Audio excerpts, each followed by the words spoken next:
Hello to you once again. Although this problem is a hybrid of Paul Morphy's one and only problem, it is in reality quite different. If you take a good look at this position, it is first of all a checkmate in 5 moves, so it goes well beyond Paul's original 2-mover. That said, just note that the Morphy move of rook h6 as the key move just does not work here, because all that black has to do is to take this bishop, and then white's position falls flat on its face because there's no rook h7 mate, because the rook can take back and white is totally beaten out of sight. So rook h6 is off to a non-starter.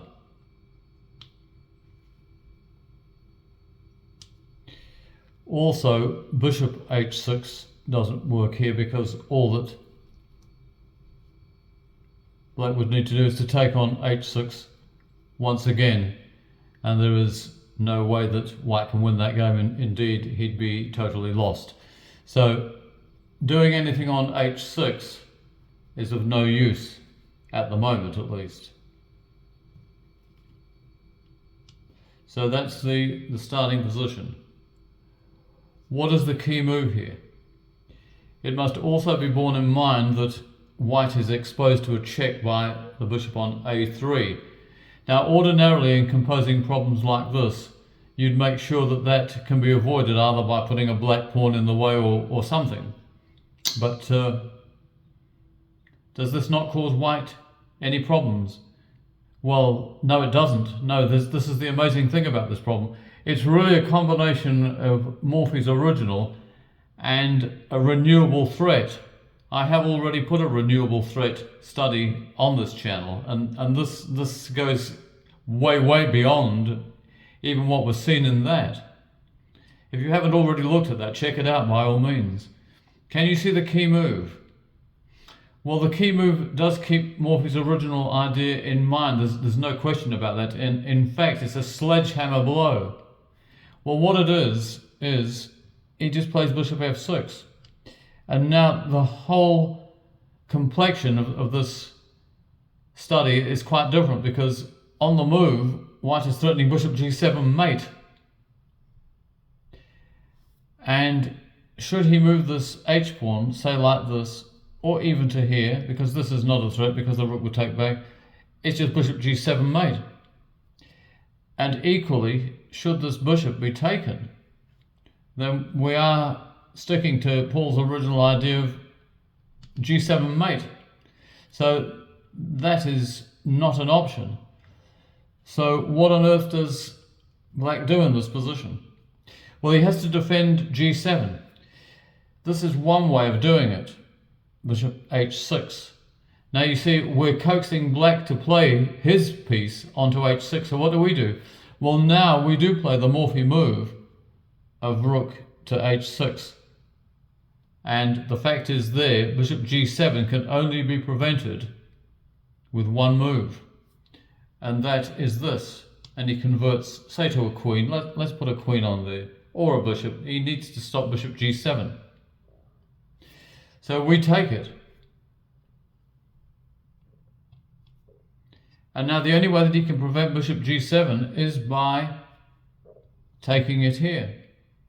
And now, of course, in keeping with Morphy's original problem again, we have rook h7. Isn't that neat? So let's put all of this back to the starting position and take another look at it.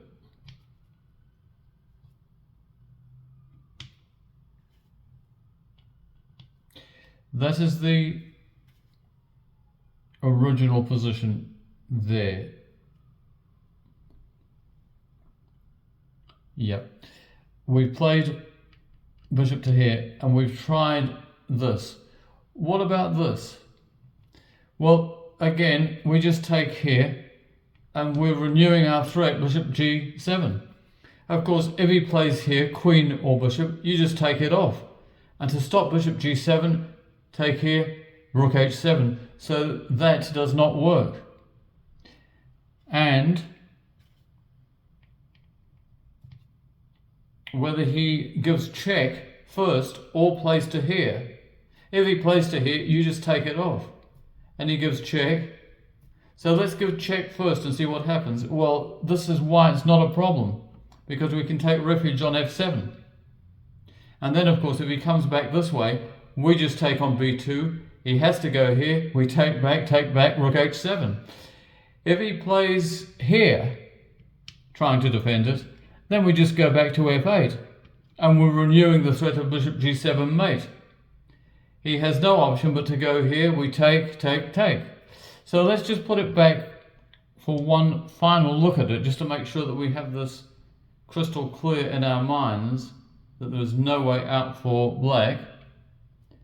We play here. Instead of checking first, let's just play this. Like I said earlier, it does transpose, but we'll just prove it. So we have to take it off, and again we're renewing our threat of bishop g7. Well, he ignores it, he gives a check. Okay, what do? Well, we play here. Now we're threatening bishop g7. If he takes it with a rook, we play rook h7 mate. If he pushes this pawn, we play bishop g7 mate. If he plays here, we take it off and renew our threat, and there's no defense to it then. If he plays here, what do we do in that situation?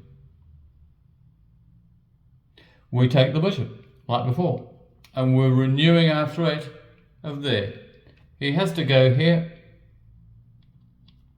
and then we go here, and that is quite an interesting adaptation of what is a very good problem, and I do hope you enjoyed it, and goodbye to you.